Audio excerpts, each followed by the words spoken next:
Hello friend, कैसे हो आप सब। Today we are going to explain Arrival movie, जो कि एक साइंस फिक्शन मूवी है। तो चलिए शुरू करते हैं। मूवी शुरू होती है और हमें एक लड़की दिखाई जाती है। इसका नाम लुइस होता है। लुइस की एक बेटी पैदा होती है जिससे वो बहुत प्यार करती है, लेकिन बदकिस्मती से उसकी बेटी को कैंसर हो जाता है और छोटी ही उम्र में उसकी मौत हो जाती है। लेकिन फिर अगले ही सीन में हम देखते हैं कि ये सब तो लुइस का सिर्फ एक विजन था। लेकिन इस सीन को देखने से ऐसा लगता है कि जैसे ये लुइस का कोई पास्ट हो, लेकिन हकीकत तो ये थी कि अब तक ऐसा कुछ भी नहीं हुआ था। यानी कि लुइस अभी तक सिंगल है, उसकी शादी नहीं हुई और जो विजन उसे आया था वो तो उसका फ्यूचर था। यानी उसके फ्यूचर में उसके साथ सेम ऐसा ही होगा। यानी उसकी एक बेटी होगी और कैंसर की वजह से उसकी छोटी उम्र में मौत हो जाएगी। लेकिन फिलहाल लुइस ये बात समझ नहीं पाती कि आखिर उसके साथ ऐसा क्यों हो रहा है। अभी प्रेजेंट टाइम होता है और लुइस एक यूनिवर्सिटी में बच्चों को पढ़ाती है। साथ ही साथ वो एक लिंग्विस्टिक एक्सपर्ट भी है। लिंग्विस्टिक एक्सपर्ट वो होता है जो बहुत सारे लैंग्वेजेस के बारे में जानता हो। अब लुइस जब यूनिवर्सिटी में पढ़ा रही होती है तो तभी न्यूज से उसे पता चलता है कि एलियंस के 12 स्पेसशिप दुनिया में अलग अलग जगहों पर उतरे हैं। अब इस वजह से पूरी दुनिया ही काफी परेशान है। एलियंस की वजह से हर तरफ अफरा तफरी मची हुई है, क्योंकि एलियन स्पेसशिप यहाँ पर आ तो गए हैं लेकिन उनमें किसी भी किस्म की कोई भी हरकत नहीं हो रही, जिसकी वजह से दुनिया के सारे कंट्रीज को डाउट होने लगता है। यानी उन कंट्रीज को जहाँ जहाँ ये एलियन स्पेसशिप आए हैं, हर कोई यही सोच रहा है। हर किसी का एक ही सवाल है कि आखिर ये एलियंस जमीन पर क्यों आए हैं, इनका क्या मकसद है। और अगर उनका जमीन पर आने का मकसद इंसानों को मारना, उनको खत्म करना होता तो वो जरूर कोई ना कोई हरकत करती या फिर अटैक करती, लेकिन अभी तक उन्होंने कुछ नहीं किया। यहाँ तक कि उनकी जो स्पेसशिप है वो पूरी तरह से जमीन पर लैंड भी नहीं हुए। यानी जमीन में और उन स्पेसशिप में थोड़ा बहुत गैप है, यानी कि वो हवा में ही स्टेबल हो गई है। फिर हम लुइस को देखते हैं जो कि यूनिवर्सिटी से अपने घर वापस आ जाती है और वो टीवी पर यही वाली न्यूज देख रही होती है, यानी एलियंस वाली। नेक्स्ट डे जब वो दोबारा से यूनिवर्सिटी जाती है तो वो देखती है कि आज यूनिवर्सिटी में कोई भी नहीं आया। पूरी की पूरी यूनिवर्सिटी खाली है, क्योंकि यूएस की गवर्नमेंट ने हर जगह पर लॉकडाउन लगा दिया है। इसलिए लुइस वहीं पर ही अपने ऑफिस में ही बैठ जाती है और जब वो वहाँ पर बैठी होती है तो आर्मी के कर्नल उसे मिलने आते हैं और वो उन एलियंस के साथ बातचीत करने के बारे में ही लुइस से बात करने के लिए आए थे। असल में 2 साल पहले भी लुइस ने यूएस आर्मी की हेल्प की थी। उसने फारसी जुबान को इंग्लिश में ट्रांसलेट किया था। अब यहाँ पर वो कर्नल उन एलियंस की हुई रिकॉर्डिंग को लुइस को सुनाते हैं और लुइस से कहते हैं कि तुम इसको समझो और हमें भी समझाओ कि आखिर वो एलियंस क्या कह रहे हैं। जब कर्नल उस रिकॉर्डिंग को प्ले करता है तो हमें पता चलता है कि इन लोगों ने उन एलियंस से बात करने की कोशिश की है और उन एलियंस ने इन्हें जवाब भी दिया, लेकिन ये उन एलियंस की लैंग्वेज को समझने में पूरी तरह से नाकामयाब है। और जब लुइस उन एलियंस की लैंग्वेज को सुनती है तो उसे भी उनकी जुबान समझ नहीं आती। उसे भी पता नहीं चल पाता कि आखिर वो एलियंस क्या कहना चाह रहे हैं, क्योंकि जाहिर सी बात है कि वो इस दुनिया की लैंग्वेज तो थी ही नहीं। तब इस पर लुइस कर्नल से कहती है कि अगर आप चाहते हैं कि मैं इस लैंग्वेज को समझूं और आपको बताऊं तो मुझे उस जगह पर ले जाया जाए जहां पर एलियन से बात करने की कोशिश की जा रही है। अब लुइस के ऐसा कहने पर कर्नल साफ साफ इनकार करके वहां से चला जाता है। लेकिन रात में कर्नल दोबारा से लुइस के घर आता है और एक हेलीकॉप्टर की मदद से वो लुइस को उस जगह पर ले ही जाता है जहाँ पर ये लोग एलियन से कांटेक्ट करने की कोशिश कर रहे हैं। इसी हेलीकॉप्टर में हम एक और आदमी को देखते हैं, इसका नाम इयान होता है और ये लुइस की इस काम में हेल्प करेगा। इयान असल में एक बायोलॉजिस्ट होता है और वो एलियंस का इस दुनिया में आने का मकसद पता करेगा। फिर जब लुइस और यान एलियन स्पेसशिप में एंटर करते हैं तो वो ऐसे ही वहाँ पर नहीं जाते, बल्कि इन्होंने रेडिएशन सूट पहने होते हैं ताकि अगर एलियन स्पेसशिप में कोई रेडिएशन या फिर कोई वायरस हो तो ये उससे बच जाए इस सूट की मदद से। और फिर जब वो नीचे से उस स्पेसशिप में एंटर करते हैं तो वो देखते हैं कि यहाँ की ग्रेविटी अलग की तरह से काम कर रही है। यानी यहाँ पर ग्रेविटी ऐसे काम कर रही थी कि हम जमीन से ऊपर की तरफ पैदल ही जा सकते हैं। फिर आखिरकार ये लोग उस जगह पर पहुंच जाते हैं जहाँ पर वो एलियंस थे और यहाँ पर वो लोग फर्स्ट टाइम इन अजीब तरह के एलियंस का सामना करते हैं। वो एलियंस भी इनके सामने आते हैं जो दिखने में काफी अजीब थे, क्योंकि उनके 7-7 पाँव थे। और अपने सामने इस तरह के अजीब एलियंस को पाकर लुइस के तो होश ही उड़ जाते हैं। वो काफी हैरान होती है, वो इतनी कंफ्यूज हो जाती है कि उसे कुछ हो ही नहीं पाता। लेकिन फिर किसी तरह हिम्मत करके जब वो उनसे बात करने की कोशिश करती है तो वो एलियंस भी इनकी बात सुनते हैं, इनका जवाब देते हैं। लेकिन जाहिर सी बात है कि इन्हें फिर से उनकी बात समझ नहीं आती। फिर जब वो बाद में वापस आर्मी कैंप में आते हैं तो वहाँ पर कर्नल उनसे उनकी प्रोग्रेस पूछता है। अब यहाँ पर हमें ये पता चलता है कि सिर्फ अमेरिका अकेला नहीं था जो उन एलियन से बात करने की कोशिश कर रहा था, बल्कि वो कंट्रीज भी उन एलियन से बात करने की कोशिश कर रही थे। यानी जिन जिन कंट्रीज में ये स्पेसशिप उतरे थे, अब तक ये सारी कंट्रीज एक दूसरे से जुड़े हुए थे, यानी कि वो लोग एक दूसरे से राब्ते में थे। ये सब एक होकर उन एलियन से बात करने की कोशिश कर रहे हैं। इन लोगों का उन एलियन से बस एक ही सवाल है कि आखिर वो एलियंस जमीन पर क्यों आए हैं, उनका क्या मकसद है। अगले दिन जब दोबारा से लोइस उन एलियन से बातचीत करने उनके स्पेसशिप में जाती है, तो इस बार वो अपने साथ एक व्हाइट बोर्ड भी लेकर आई होती है ताकि वो उनसे रिटन फॉर्म में कम्युनिकेट कर सके, यानी उनसे बात कर सके। फिर जब वो उन एलियन से बात करती है तो सबसे पहले वो व्हाइट बोर्ड पर ह्यूमंस लिखती है, यानी कि हम लोग इंसान हैं। तब उनमें से एक एलियन इस बात का जवाब देने के लिए वहाँ पर एक सर्कल बना देता है। तो ये देखकर हम ये बात समझ पाते हैं कि इन एलियंस का भी रिटन फॉर्म में कम्युनिकेट करने का एक अपना ही तरीका है, लेकिन उनका रिटन फॉर्म में बात करना और उनकी लैंग्वेज हमसे बिल्कुल अलग है। यानी जैसे हमारे रिटन फॉर्म, हमारे वर्ड्स, हमारे अल्फाज होते हैं, तो वैसे ही उनकी रिटन फॉर्म सर्कुलर में होती है। फिर जब ये लोग वापिस से कैंप में आते हैं तो सर्कुलर सिंबल को समझने की बहुत कोशिश करते हैं, लेकिन इतनी कोशिशों के बाद भी नाकामयाब ही रहते हैं। फिर अगले ही दिन जब वो दोबारा से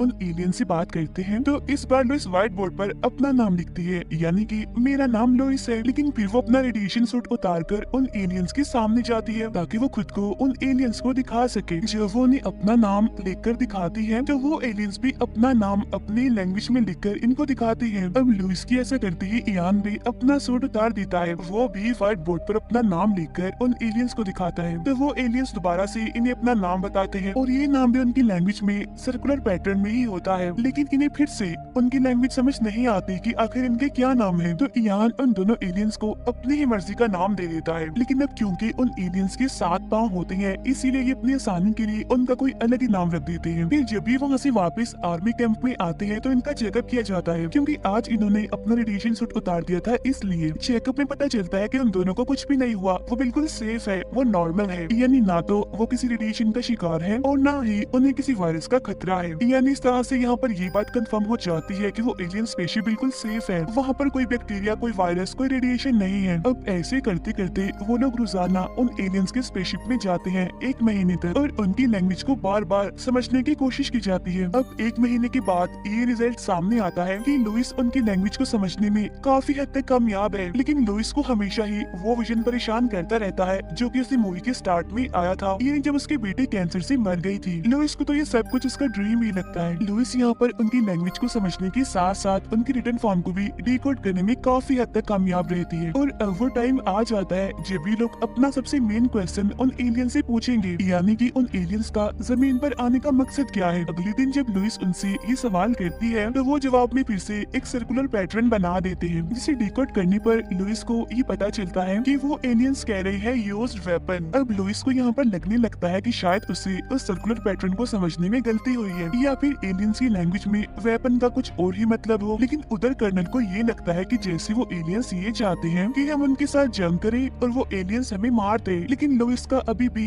यही मानना था कि शायद मुझसे कोई गलती हो गई है उस सर्कुलर पैटर्न को समझने में। कि जब बाकी कंट्रीज को ये बात पता चलती है कि उन एलियंस ने वेपन्स को यूज करने के लिए कहा है, तो हर तरफ डर और खौफ फैल जाता है और सबको लगने लगता है कि अब वो एलियंस इन पर लाजमी हमला करेंगे। और अब तक जो सारे कंट्रीज एक दूसरे से कांटेक्ट में थे, यानी जो एक होकर अपना काम कर रहे थे, वो अब एक एक करके अपने ही तौर पर एलियन से निपटना चाहते हैं। सबसे पहले चाइना सारी कंट्रीज से अपना ताल्लुक तोड़ लेता है और अपने तौर पर एलियंस पर हमला करने की तैयारी करता है। अब चाइना को देखते हुए बाकी कंट्रीज भी अपना अपना ताल्लुक सबसे तोड़ लेते हैं और एलियंस के खिलाफ जंग की तैयारियां करने लगते हैं। उधर यूएस में कुछ आर्मी ऑफिसर्स एलियन स्पेसशिप में टाइम बॉम्ब लगा देते हैं, लेकिन लुइस और यान को अभी तक यही लग रहा था कि उनसे कोई भूल हो गई है उनकी लैंग्वेज को समझने में, इसीलिए वो दोबारा से एलियन से बात करने के लिए जाते हैं। और यहाँ पर वो एलियन से उन वेपन्स का मतलब पूछते हैं जिन्हें उन्होंने यूज करने के लिए कहा था। लुइस एक सिस्टम के जरिए उन्हें की लैंग्वेज में उनसे पूछती है कि आप हमसे क्या चाहते हैं, लेकिन इस बार वो एलियंस जवाब में बहुत सारे सर्कुलर सिंबल्स बना देते हैं जिन्हें यहाँ इस वक्त तो डिकोड करना बहुत मुश्किल था, और इसलिए ये लोग पूरी तरह से नाकामयाब रहते हैं ये समझने के लिए कि आखिर एलियंस क्या कहना चाह रहे हैं। यहाँ पर दोबारा से लुइस को अपने बेटे के विजन्स आने लगते हैं और वो इस सबसे काफी तंग आ चुकी है कि उसे बार बार एक ही विजन क्यों आ रहा है। यहीं पर हम देखते हैं कि वो एलियंस अजीब तरह की एक्टिविटीज मूव्स करने लगे हैं, क्योंकि उन्हें ये बात पता चल चुकी है कि उनके स्पेसशिप में टाइम बॉम्ब लगा हुआ है। टाइम बॉम्ब फटने में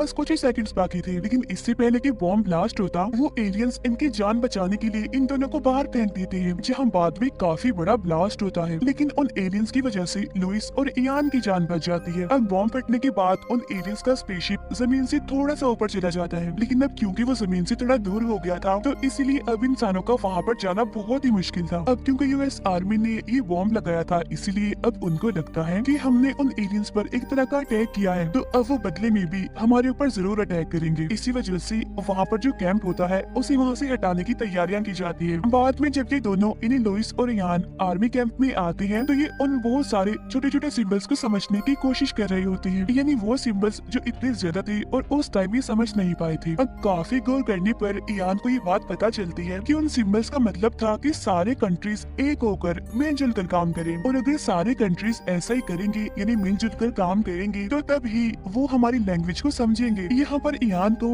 ये बात भी पता चलती है कि वहाँ मौजूद 12 सिंबल्स उन 12 एलियन स्पेसशिप्स की तरफ इशारा कर रहे हैं जो जमीन पर आए हैं। अब एलियंस तो यही चाहते थे कि सारे कंट्रीज एक हो जाए, तभी वो इन एलियंस की लैंग्वेज को डिकोड कर पाएंगे। लेकिन ये बात चाइना की समझ में नहीं आ रही थी, इसीलिए चाइना ये ऐलान कर देता है कि अगर उन एलियंस ने अपना स्पेसशिप हमारी कंट्री से ना हटाया, तो फिर हम उन एलियंस पर हमला करेंगे, उनके स्पेसशिप को तबाह कर देंगे। उधर यूएस में भी कर्नल कुछ नहीं कर सकता था, क्योंकि उन्हें भी ऑर्डर्स मिल चुके हैं उस एलियन स्पेसशिप को तबाह करने के। अब यहाँ पर लुइस को एक बार फिर वो विजन आता है। यहाँ पर लुइस कर्नल को समझाती है कि हमें बाकी कंट्रीज से दोबारा से राब्ता करना चाहिए, लेकिन अब कर्नल के पास कोई भी इख्तियार नहीं था। इसी दौरान लुइस को एक और विजन आता है, जिसमें वो देखती है कि उस एलियन स्पेसशिप में से एक छोटा सा स्पेसशिप बाहर आया है। फिर अगले ही सीन में वो खुद को उस एलियन स्पेसशिप में पाती है। फिर जब लुइस बाहर जाती है उस एलियन स्पेसशिप को देखने के लिए, तो सच में ही एक छोटी सी स्पेसशिप एलियन स्पेसशिप से बाहर आ रही होती है, और अब लुइस अकेली ही उस स्पेसशिप में चली जाती है। वो स्पेसशिप उसे एलियन स्पेसशिप के अंदर ले आती है। उन एलियंस पर हमला करने की, उन्हें तबाह करने की पूरी तैयारियां हो चुकी है पूरी दुनिया में। यहाँ पर लुइस जब दोबारा से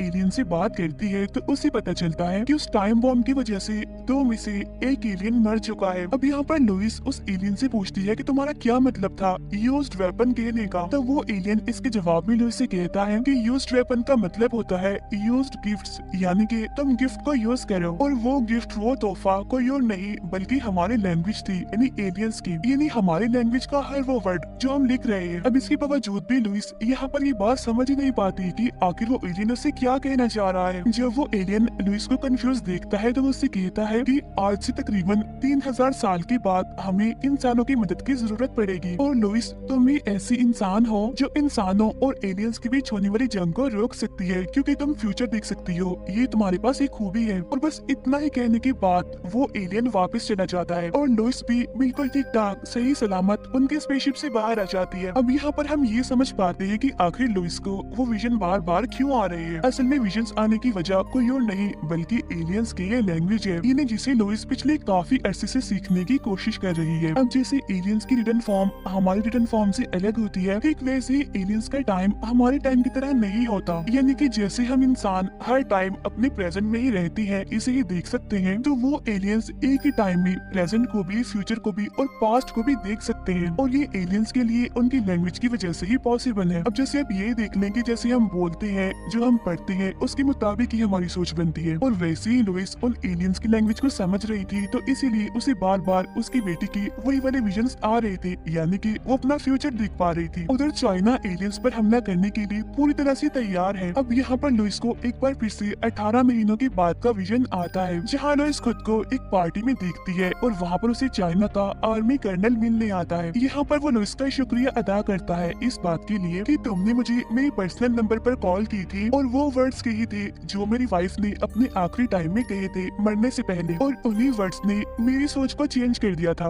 उन वर्ड्स के बाद चाइना ने अपना फैसला वापस ले लिया, यानी कि वो एलियंस पर हमला नहीं करेंगे। लेकिन यहाँ पर लुइस ये बात जानती थी कि उसने इस कर्नल को कभी भी कॉल नहीं की, क्योंकि उसके पास तो उनका पर्सनल नंबर है ही नहीं। अब यहाँ पर वो आर्मी कर्नल लुइस को उसका नंबर भी बताता है, और वो वर्ड्स भी बताता है जो कि लुइस ने उससे कही थी चाइनीज लैंग्वेज में, और वो अल्फाज ये थे कि जंग में कोई भी विनर नहीं होता, बल्कि वो लोग अकेली रह जाती है जिनकी प्यारी उनको छोड़कर चली जाती है जंग में अपनी जान देकर। और इसी मैसेज के बाद कर्नल ने अपना फैसला वापस कर लिया, यानी कि वो एलियंस पर हमला नहीं करेगा। अब लुइस का जैसे ही ये फ्यूचर वाला विजन खत्म होता है, तो वो फौरन समझ जाती है कि सिर्फ एक लुइस ही है जो कि इस लड़ाई को रोक सकती है। अब क्योंकि लुइस के पास अपने विजन के जरिए चाइना के आर्मी कर्नल का नंबर भी था और उसके पास वो मैसेज भी होता है जो कि उसकी वाइफ ने मरने से पहले उसे कहा था। तो इसीलिए लुइस फोन चुराकर कर्नल को फौरन फोन करती है और उसे वो वही मैसेज कहती है। अब लुइस की ऐसा करते ही वैसा ही होता है जैसे कि उसने अपने फ्यूचर में देखा था, यानी कि चाइना अपना फैसला वापस ले लेता है, यानी कि अब वो एलियंस पर हमला नहीं करेंगे। अब चाइना की ऐसा करते ही बाकी कंट्रीज भी ऐसा ही करती है, यानी कि अब वो एलियंस पर हमला नहीं करेंगे, यानी कि अब सब कुछ नॉर्मल हो जाता है। अब ऐसा होते ही पहले तो वो एलियंस अपनी पोजीशन को चेंज करते हैं और फिर बाद में खुद ब खुद ही हवा में कहीं पर गायब हो जाते हैं। अब एक बार फिर से पूरी दुनिया में खुशियां ही खुशियां फैल जाती हैं। अब लुइस बाद में उन एलियंस की लैंग्वेज के बारे में एक बुक भी लिखती है ताकि बाकी दुनिया भी उन एलियंस की लैंग्वेज को समझ सके। अगले सीन में हम देखते हैं कि लुइस को फिर से एक विजन आता है जिसमें वो दोबारा से अपनी बेटी को देखती है और जब वो अपनी बेटी के फादर यानी कि अपने हस्बैंड को देखती है तो उसे पता चलता है कि फ्यूचर में होने वाला उसका हस्बैंड कोई और नहीं बल्कि इयान है। अब लुइस को बड़े अच्छे से पता है कि आगे जाकर उनकी एक बेटी होगी जिसे कैंसर होगा और छोटी ही उम्र में उसकी मौत हो जाएगी। अब सारी सच्चाई जानने के बावजूद भी लुइस फिर भी इयान से ही शादी करती है, यानी वो खुद को उस फ्यूचर के लिए तैयार कर लेती है। अब हालांकि बेटी को खोना उसके लिए काफी बड़ा दुख होगा, लेकिन इसके बावजूद भी वो इसके लिए पूरी तरह से तैयार थी। वो इयान को अपना हस्बैंड समझते हुए उसे अपने गले से लगा लेती है। अब इसी सीन को दिखाते हुए ही ये मूवी यहीं पर एंड हो जाती है। Yeah.